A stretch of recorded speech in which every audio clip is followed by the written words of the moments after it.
Srila Prabhu, please accept my humble obeisances. All glories to Srila Prabhupada. All glories to Srila Prabhupada. Please accept my obeisances. Gopal Bhatta Prabhu. How are you? I'm on top of the world. We just had our 20th anniversary celebration last Sunday, and hugely successful. We had about 1,000 people come.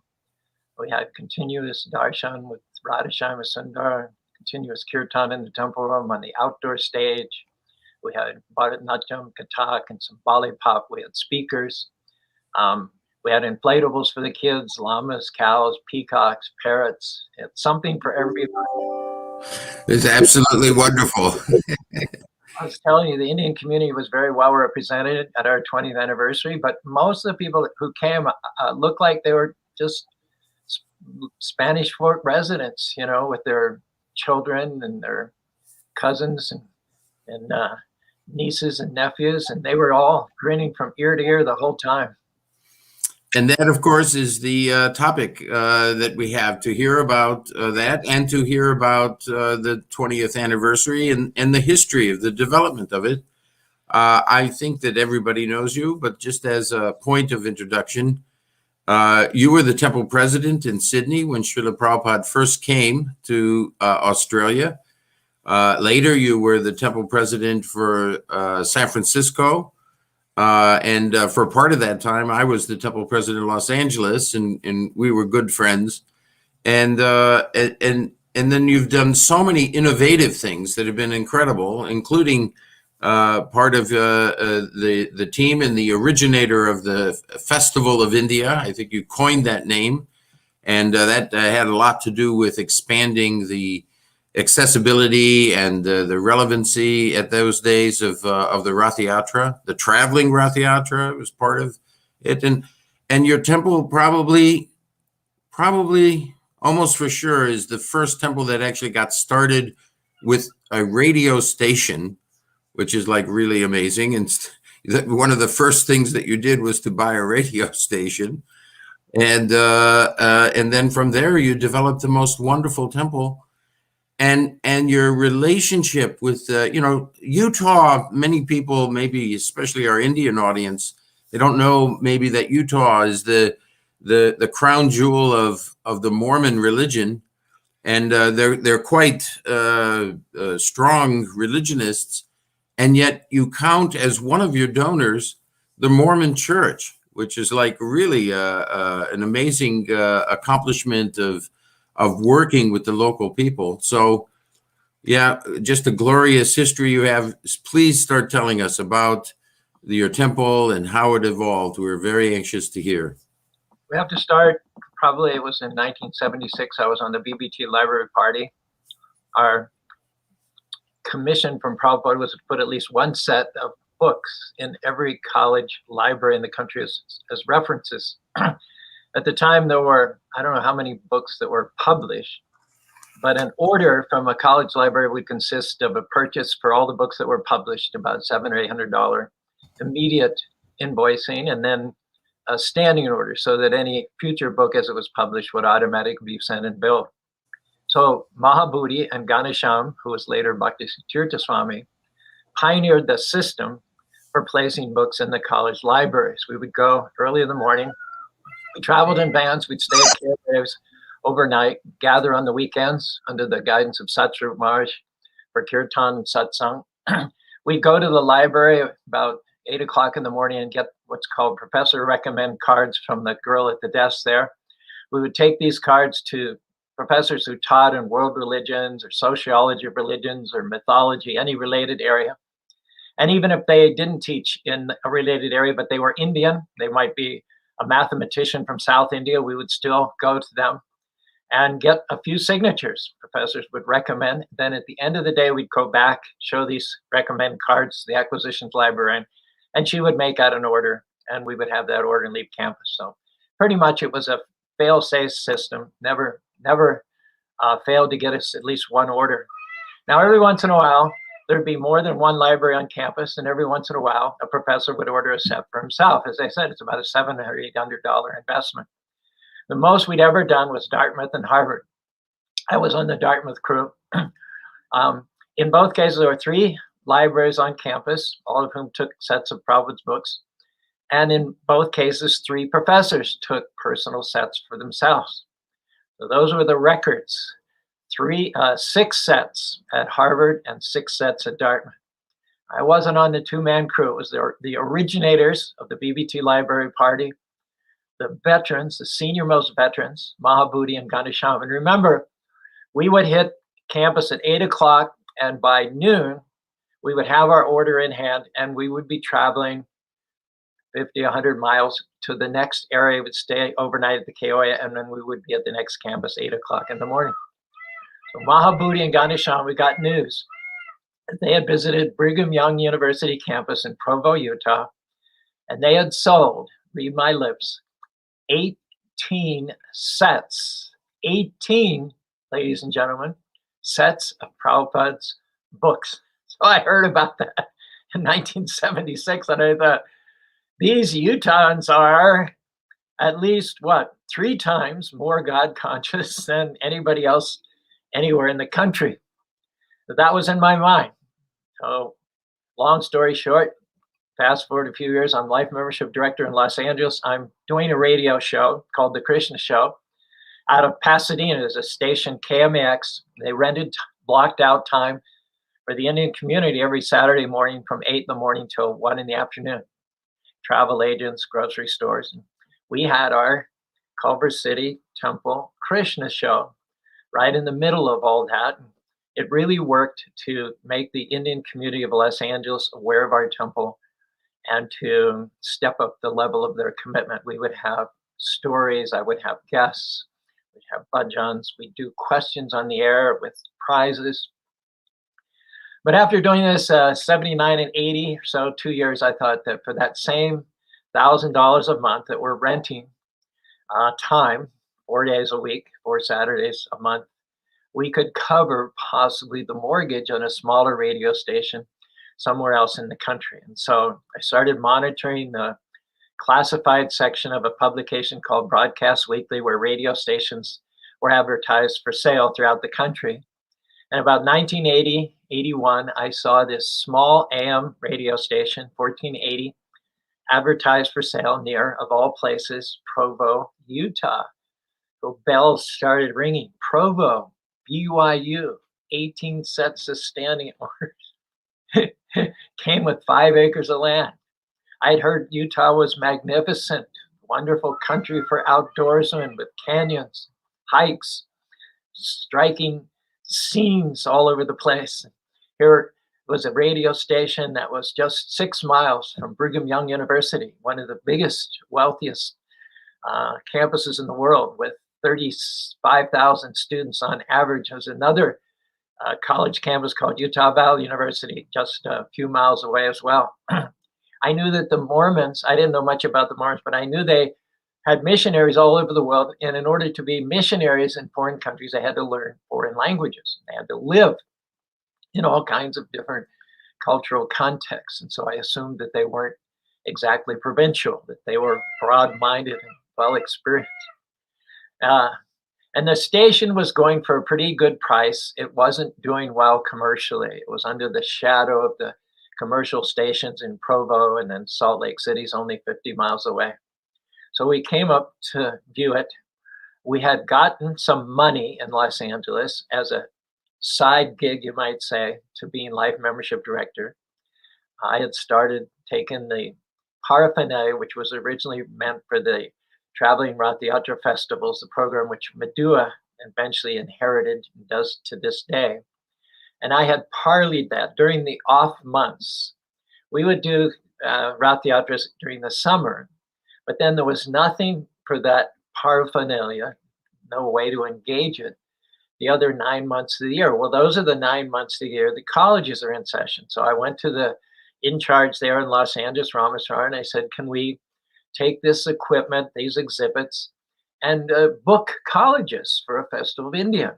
He thought that would be great. And I asked him, I said, can we use the funds that we generated according to our own discretion? And he said, yeah, sure. If you generate funds from that, you have my blessings.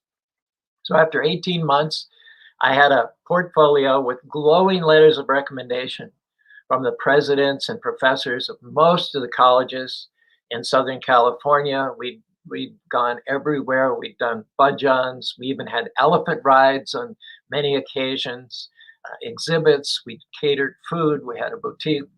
So we had about $120,000 net that we generated from that activity. And at that time, I had the ability to put a small down payment on this particular radio station in Utah. Now, having put the down payment on it, we still had a 10-year mortgage. It was about $1,500 a month. And so it was all we could do to scrape together the $1,500 a month to cover the mortgage of the radio station. In 1987, with the help of Madhu and Batsal, who were living in the area at that time, we built a 3,500 square foot log building with a full length basement and a living room. And in 1987, we started our Sunday feast every Sunday at 5 o'clock. And meanwhile, this prime piece of land adjacent to us, as you know, radio station, AM radio stations have their tower, and the tower is usually on the highest piece of the land. But there was this adjacent area actually contained higher ground than our tower was on. And it overlooked the entirety of South Utah Valley, magnificent piece of land. You could see I-15, northbound traffic to Salt Lake and Yellowstone, southbound traffic to Las Vegas, Los Angeles, and San Diego. It's all just like 2.5 miles away. Beautiful mountain views there we go. Thank you very much, Shakshiko. Beautiful mountain views. Those are the Wasatch Mountains there to the east, and to the west, again, flat agricultural plains, fields with cows, and then I-15. So there was a for sale sign on this 8.5 acres of land. It was owned by the Catholic Church. And, the whole 10 years that we were paying the mortgage for the radio station, I was expecting this land to be snapped up at any moment. I would expect someone to build their dream house and have laundry hanging out to dry in the backyard, and we would have to kind of put up with this rasa basa, this incongruity. Well, 10 years went by. Nobody bought the land.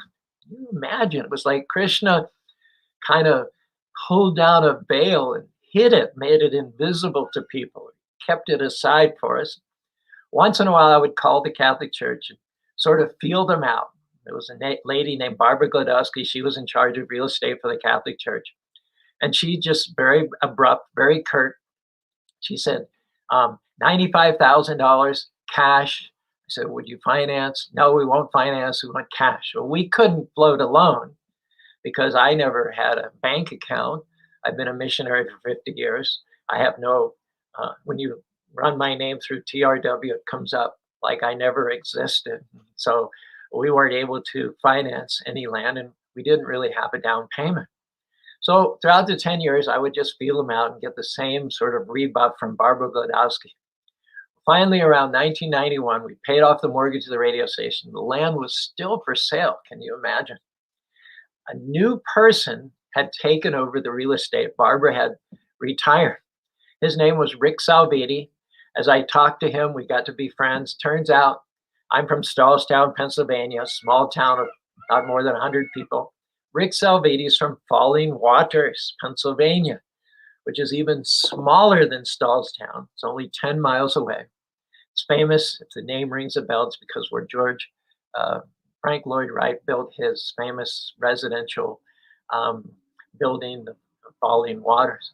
So we got to be real friendly, and we didn't have the means to buy the whole acreage. We didn't have the means to get a loan. So we were talking about just getting 1 acre, 2 acres or something. Finally, after this went back and forth for some time, Rick called me up one day on the phone. He said, Caru, or Chris, he said, I talked to the bishop. We need to raise some cash. We want to unload some land. I'm going to lower the price from $95,000 to $75,000. This is for 8.5 acres of land. It's worth over $1 million now, easily. And we're going to finance it for you. And I thought, when can I sign the papers, Rick? Because I knew at that price and under those conditions, it's really going to be a matter of hours before the land is sold.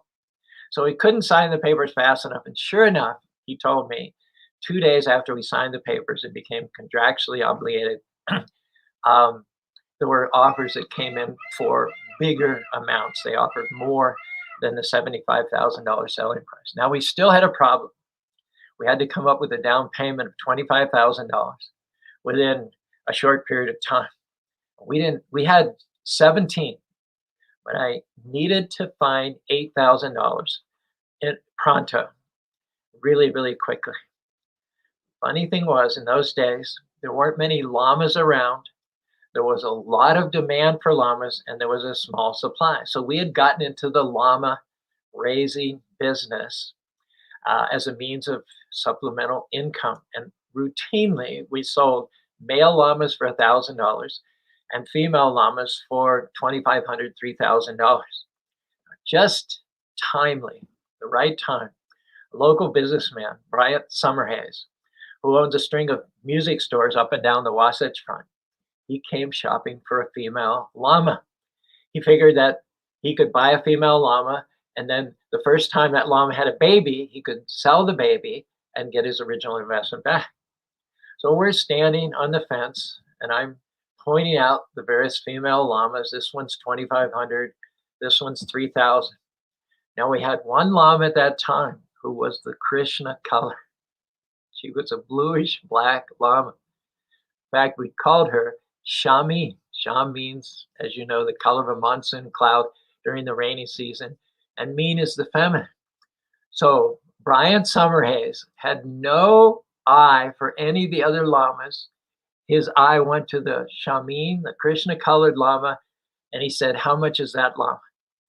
And I didn't premeditate it. I really think Krishna spoke the words. I don't have any recollection of cogitation before answering him, but I just blurted out $8,000.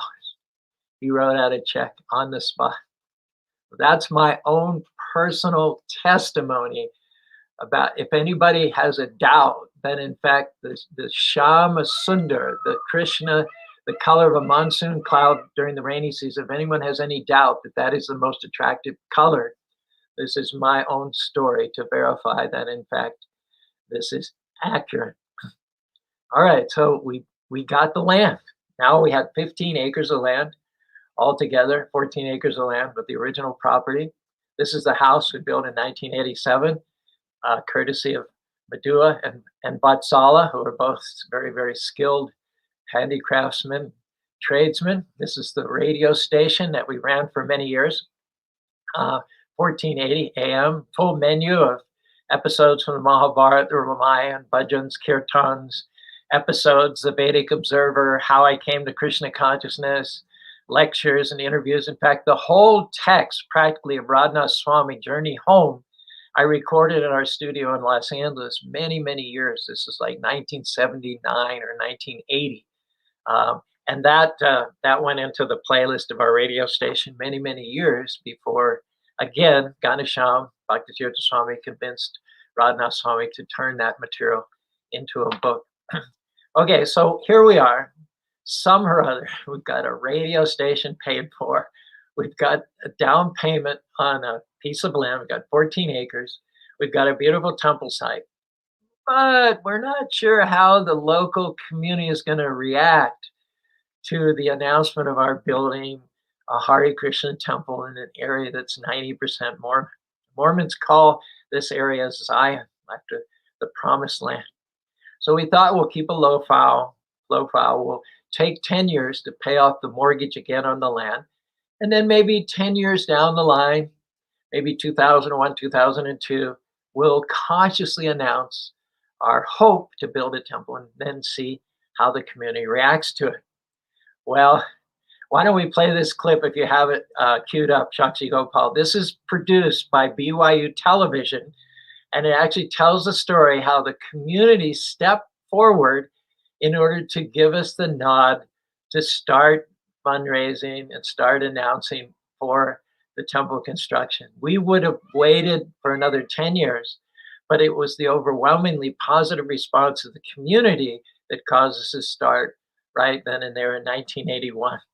This is a video clip, if you have it, Shakshi, called How Krishna came to Utah Valley, and it tells this little bit of the story.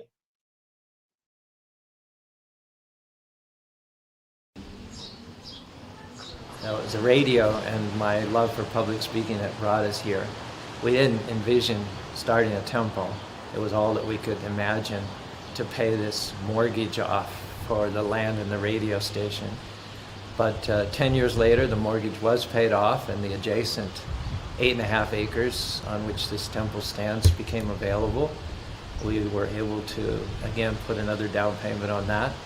We started construction of this Rajasthani-style temple in 1998 and opened in 2001. Literally weeks after we secured the land, my wife was giving a Sunday talk at the log house, which is where we held our services at the time. There was a reporter from the Daily Universe in the crowd.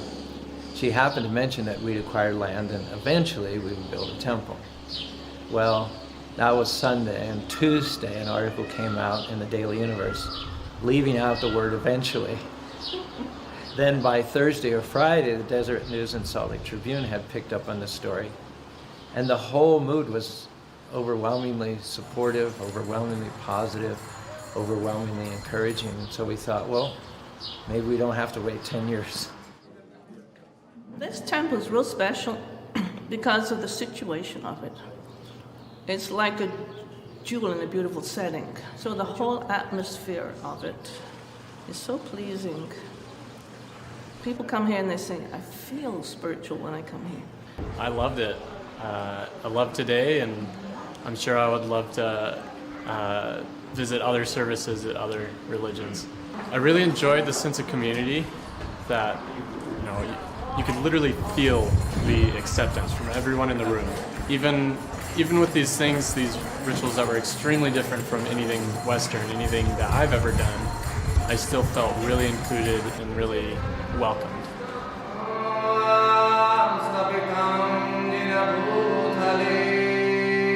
So I'm what's called a kirtaniya. Kirtan is our call and response chanting. So if you ever go to a Krishna temple or if you ever see Hare Krishnas, they're always doing this call and response chanting called kirtan. When I sing, my heart becomes free. I feel free. Like anything that's bothering me, it doesn't bother me as much. I can still get knocked down, but I get it faster. Instead of a conquest or another race or another religion even, or another otherness that separates us, when really we're more connected than we think. The essence of it is not a cultural thing, it's a spiritual thing. That we're not our bodies, we're not Indian or American, we're not Hindu or Mormon or born-again Christian. We're souls, and all souls are part of God.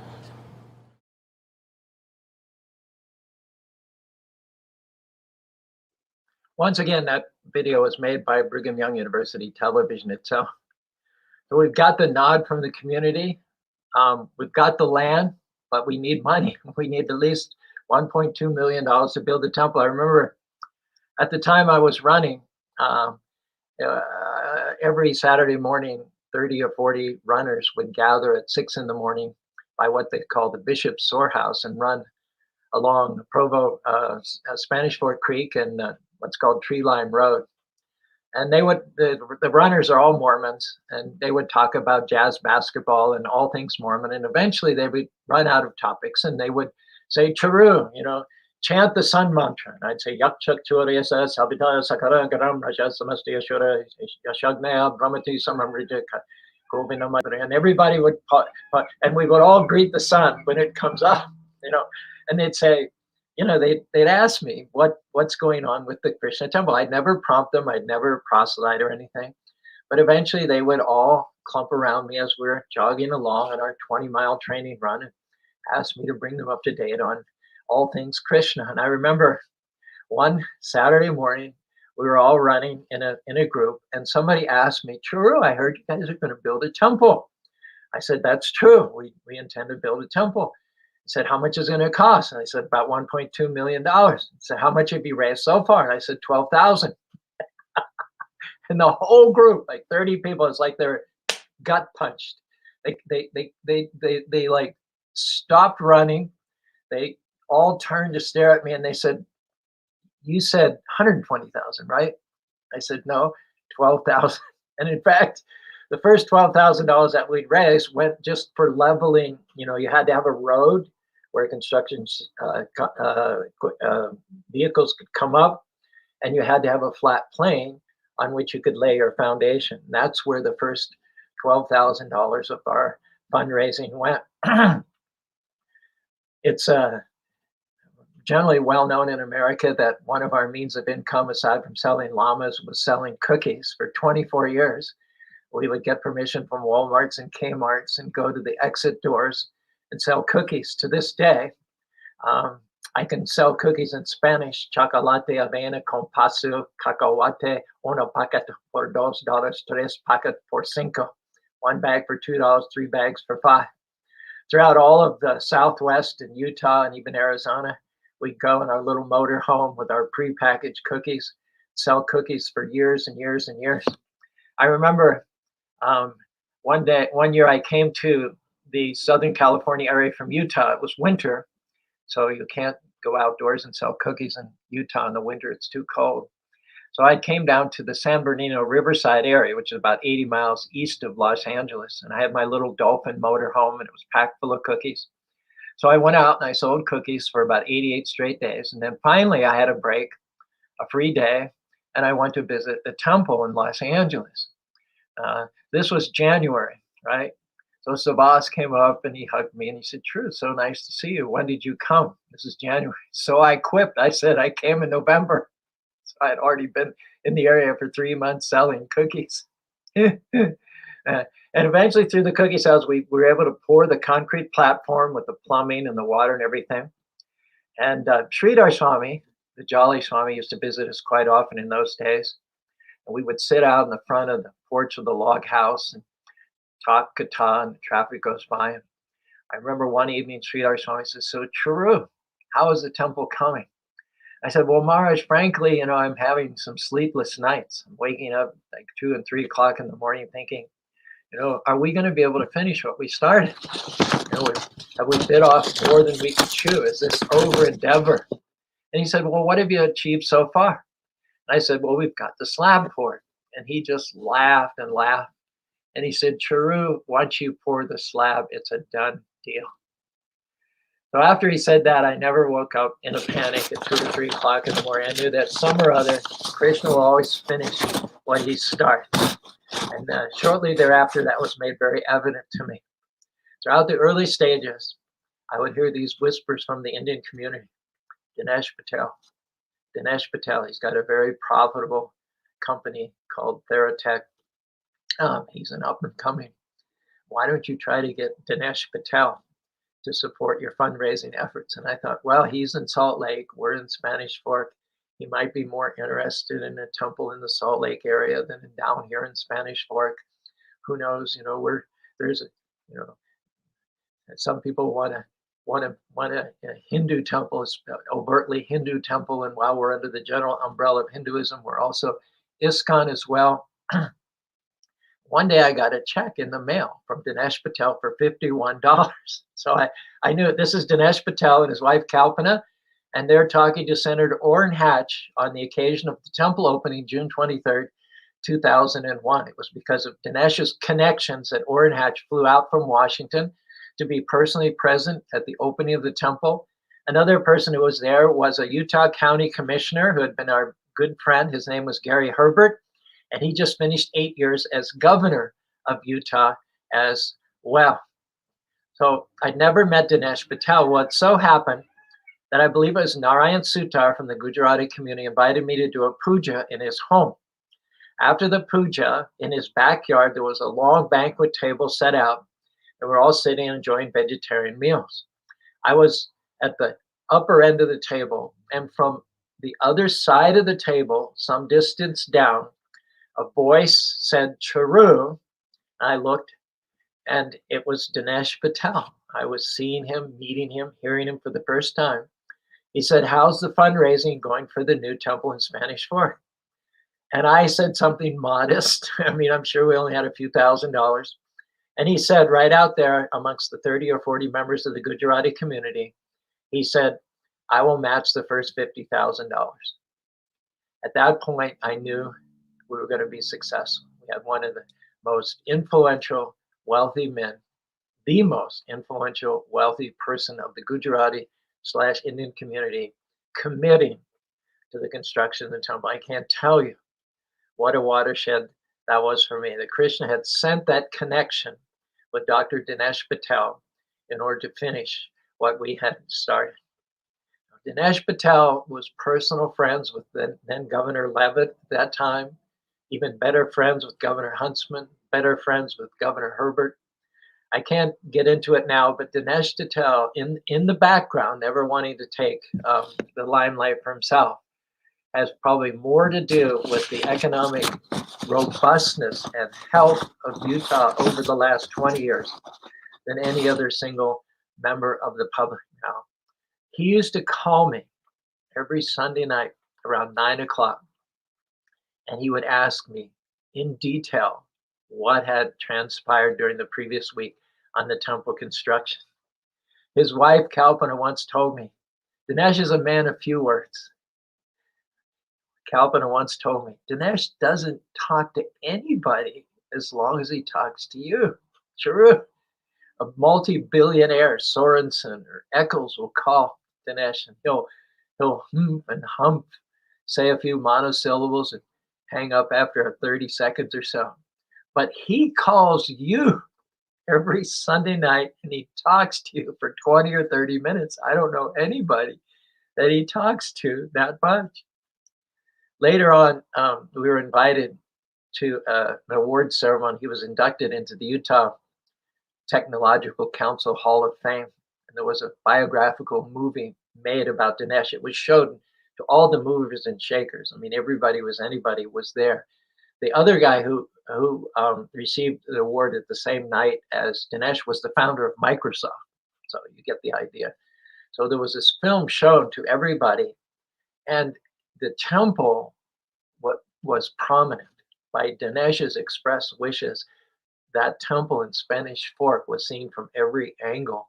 And obviously everybody could understand that that was a project that was very, very dear to his heart.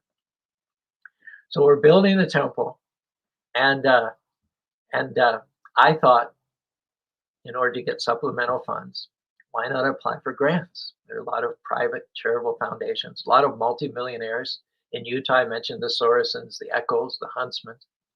And in a computer, it's just as easy to submit 50 grant applications as it is one. You just write it out, you have a certain template, and then you send it out. So I sent out about 50 grant requests to all the private charitable foundations that I could discover. And these private charitable foundations usually give to the same people year after year. They don't really allow new people to show up on their radar screen. But they're very good at writing refusal letters. When you get a refusal letter from one of these big foundations, you almost feel like you feel pumped up. I mean, they tell you no in such a delicate way. Just incidentally, also applied to the ISKCON Foundation at that time. They were the only ones that kind of were, their letter was a bit put offish. It was more, the mood of their letter was like, how dare you ask us for money? Theirs was the only letter that bordered on being rude. But the echoes, they all told you no in such a way that you actually felt good the rest of the day. But lo and behold, one weekday evening, this gentleman, very large man, 6'3", 220 pounds. Turns out he's Stanley Green. He's a cardiologist at the local hospital. He's a stake president, which is a big deal in the Mormon church. It means he's appointed to be over about 1,200 families in our local area. He just shows up one Thursday evening. He says, the church in Salt Lake City has sent me to check you guys out. So we asked questions and we got to know him, and there was an instant connection. This is one of the most righteous, pious, God-loving people you'll ever want to meet. He's been our dear friend. He was one of our speakers just last Sunday when we celebrated our 20th anniversary. He was one of our speakers when we opened in 2001. He's been a personal friend ever since. He spent the evening with us and went away. We didn't hear anything for a few days. About a week later, he comes back he said he has this envelope in his hand with a big smile on his face. And he says, I have something for you that you'll like. He'd asked for 50,000. The LDS Foundation gave 25,000. And it wasn't that big of money from a proportional point of view. I mean, after all, we had to raise 1.2 million. But it was significant that the church was adopting us. The church was encouraging us and supporting us. We felt just like the little brother feels when the strong big brother comes and puts his arm around and says, whatever you need, whatever you want, I'll supply. We thought, what a wonderful example. Religions all over the world can take a page from the book of the LDS Church, that they are not only tolerant of, but supportive of, and encouraging to other religions establishing themselves in this area. And this is not unprecedented. Later on, I did a little research and I found out that when Brigham Young founded Salt Lake City and the original grid was planned, an entire avenue, Second Avenue, downtown Salt Lake City, was set aside for the Lutheran Church, the Episcopal Church, and the Catholic Church of the Mountain. So it was Brigham Young, the founding father's original idea that Salt Lake City be religiously diverse, that there be a plurality of religions in Salt Lake City. And it wasn't the first time that they had given a grant to another religious denomination or sect, but it was the first time that they gave to a non-Christian religion. And we could only think it was because of our trying to be good neighbors. You know, even when we had nothing more than the radio station, even before we built the log house, we had our first Festival of India out of the basement of the radio station. People sat on straw hay bales just right out in front of that sign. And we put on our own little version of the Ramayan and we burnt Ravana. So altogether, you know, we started having festivals as back early as in 1985. And we had lamas and Head Start programs, school kids, grammar elementary kids would come on a regular basis and visit the lamas. There are people now in their 40s and 50s who came as little toddlers to visit the lamas on our property here. And so we did get that grant from the LDS Church. Now, Dr. Green, that was not his entire story in our life. He later was elected the mayor of Salem, which is the next little town, just about a half a mile away from us. Every town in Utah has its Spanish Fork Days, Salem Days, Patient Days. The celebration is usually a summer celebration. It lasts from Wednesday night when there's some special service activity and culminates on Saturday night with fireworks and a fair and carnival and so on and so forth. So the first official activity of Salem Days in 1999 is inspired by Dr. Green as the state president / mayor, was to come and help out at the Krishna temple. So that evening, I'll never forget as long as I live, we were swarmed by toddlers, teenagers, parents. Everybody came out with a right good will of selflessness and community service. Their mood was, let's not think of this in the future as their temple. Let's go lay some sod, do some work, and adopt it as our temple. One little side note is that at this time, the construction was in such a state that we had the first floor, and there's a second floor veranda, which is about 18 feet above the ground. And at that time, there was no safety railing.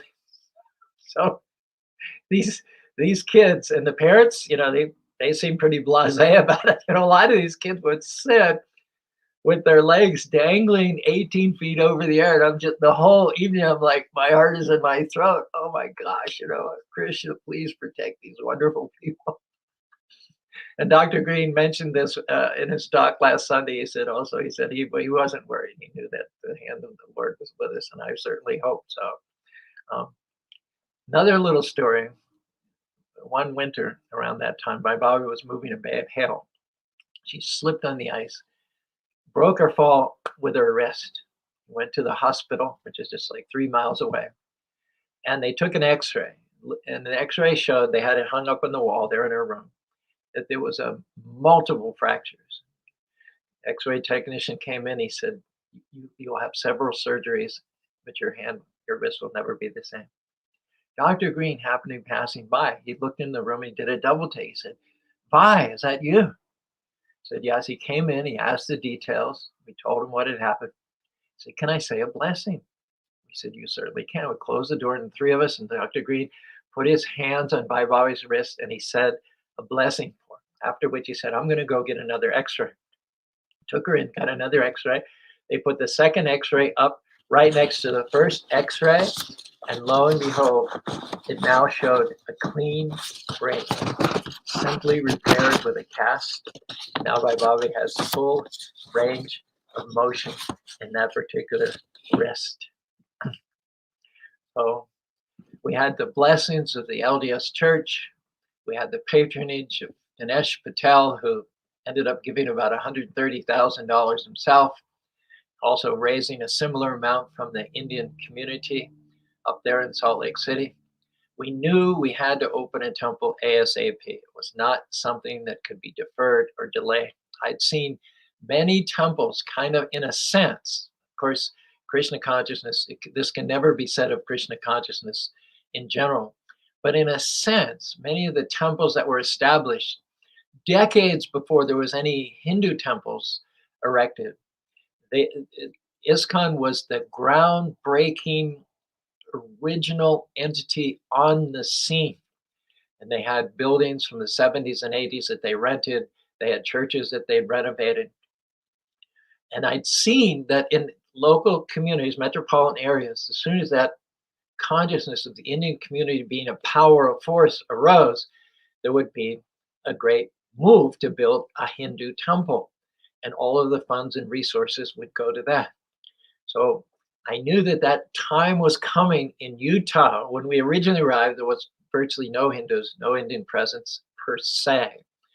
But by the time by the time the 90s came, it was coming. And I knew we had to act quick. We had to preempt any sort of move. I mean, we knew it would come, but we knew we had to get in there first, strike while the iron was hot. And I'm a communicator. I love to speak to people, okay? And I do not like to be disregarded. I do not like to be taken lightly. Anybody who knows me knows about that. If I'm going to speak to people on the radio, if I'm going to MC on the stage for festivals, I want my words to have the maximum impact. I want to be able to represent Prabhupada and Krishna with weight. After all, that's the meaning of guru. One who's heavy with knowledge, one who's heavy with realization. When I speak, I want those words to have a maximum effect on the audience. So if you're in a little rented house or out of a storefront, that's okay. People are not going to take you nearly as seriously as if you have your own from the ground built up beautiful architectural wonder. R.K. Narayan, the great author of India, he said of all art forms, the most public is architecture. Paintings and other works of art are cloistered in museums. There's an admission fee. Only a certain elitist percentage of people usually ever get to see them. But architecture, like our temple, high on a hill, visible for miles and miles around, that belongs to everyone. That's everybody's property. So I knew that come heck or high water, whatever the cost, we had to build a temple.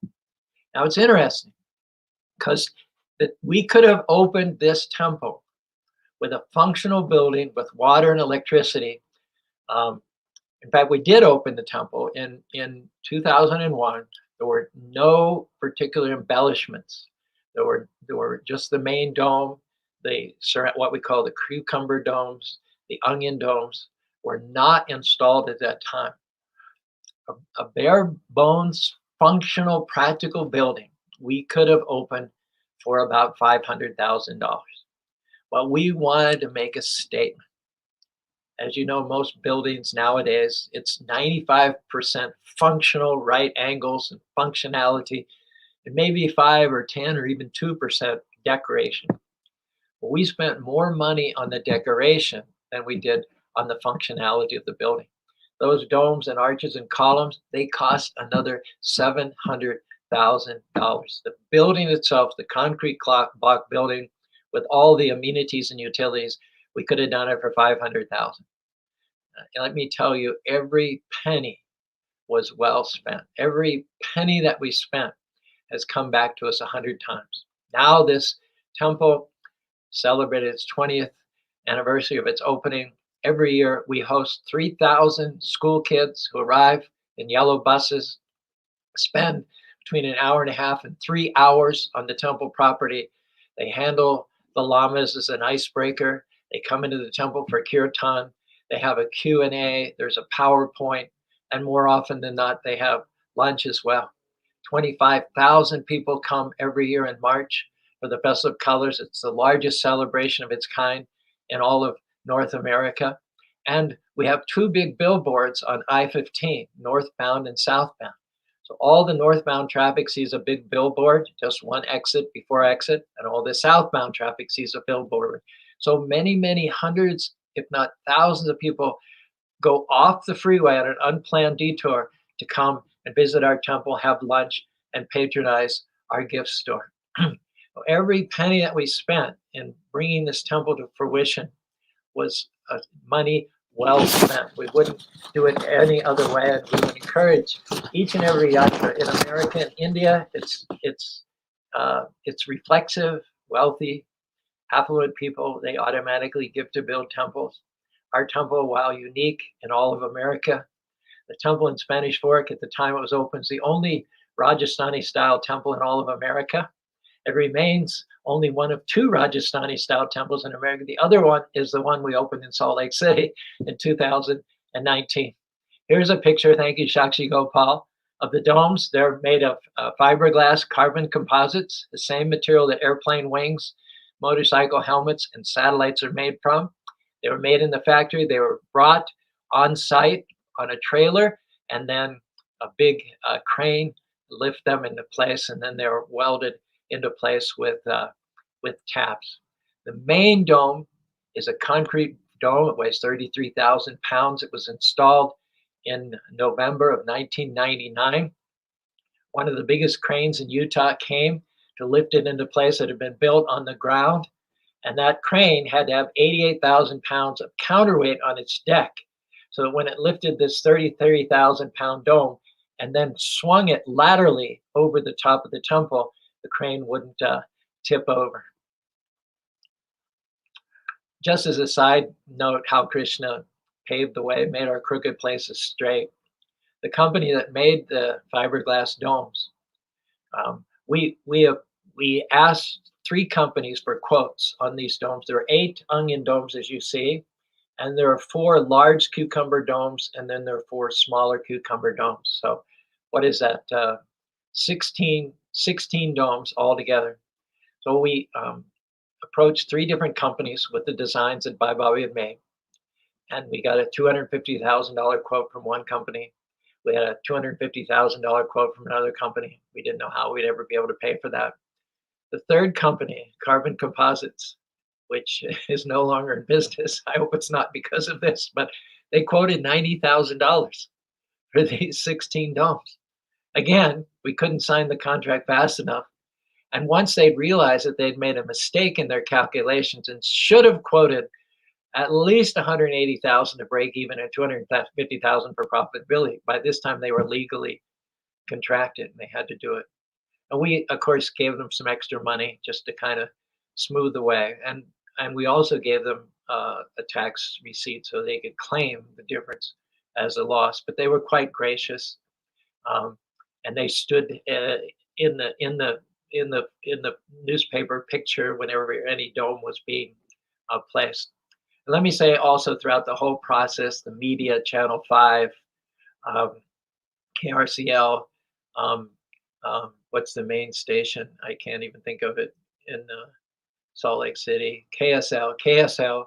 They every stage of the construction, every milestone, they were there covering it. The enthusiasm of everybody, irrespective of whether they're a Christian or a Mormon or an atheist or Presbyterian, just increased and increased. And so when we finally opened in June 23rd, 2001, we had about 5,000 members of the Indian community, members of the Mormon community, all friends and well wishers, and they were all full of congratulations, kudos. I remember that day vividly, just going around, and I just said two words over and over and over and over again, because it wasn't our doing. Um, Fools rush in where wise men fear to tread. We should have, by all calculations, we should have never come to Utah in the first place. All research and development in the area of planning new temples shows that you don't go to an area that's already 90% another religion and build a new temple. It's impossible. You're going to fail.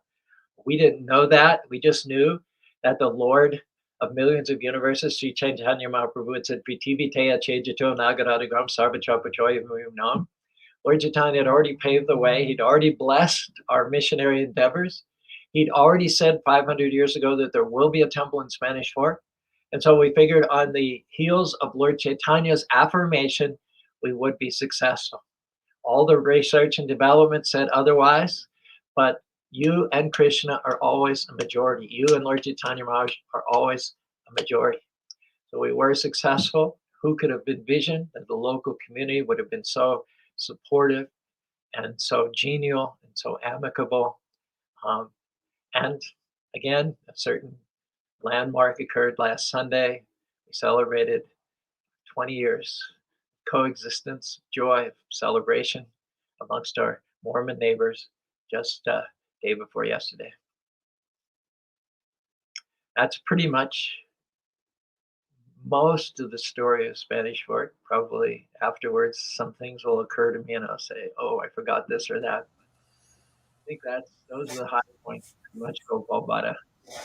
Well, Oh, I did forget one little fact. There was a businessman from Los Angeles who had been my very good friend and co-president when I was president of Berkeley. I won't say his name. His initials are GB, however, and he was also very, very generous in those days. So I just wanted to share my impressions. It's joyous to just listen to this story. I am feeling so happy for you, happy for knowing that Srila Prabhupada is so pleased with you.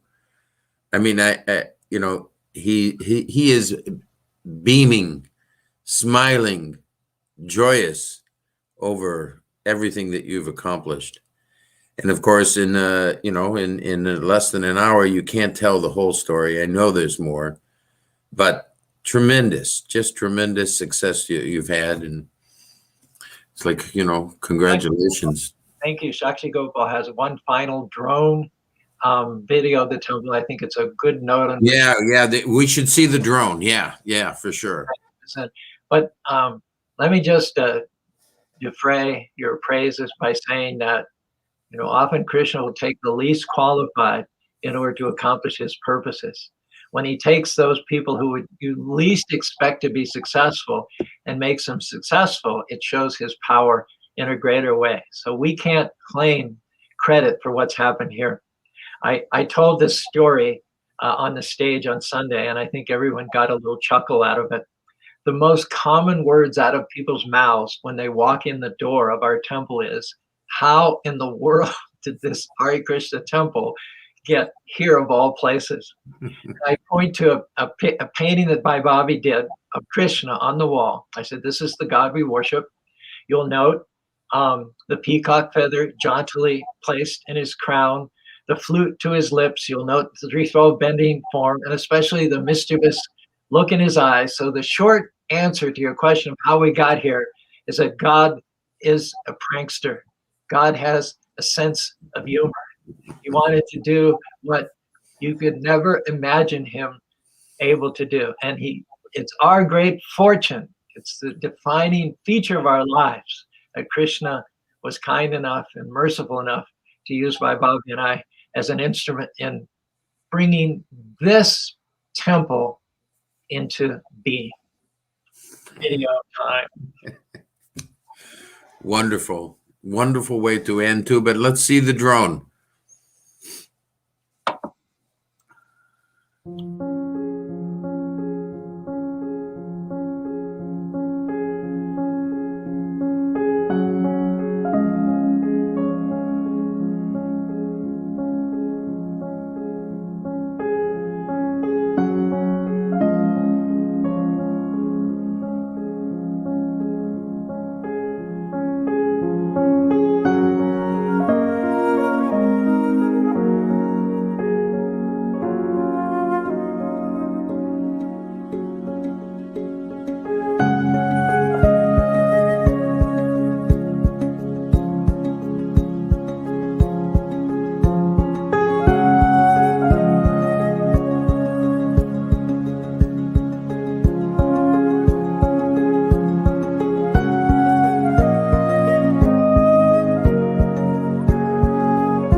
Wonderful.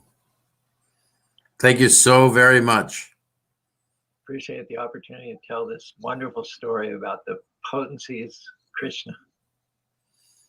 Just a great story. I'm so happy. Okay. We thank our audience. Want to remind them that they can find Charu's portrayal of Srila Prabhupada's arrival in Australia in 1972, I think, 1971. You can find that on our GBC SPT website, which is also a very wonderful story too. And Charu Prabhu, thank you so much. All glories to Srila Prabhupada. Haribol. Haribo, glories to Srila Prabhupada.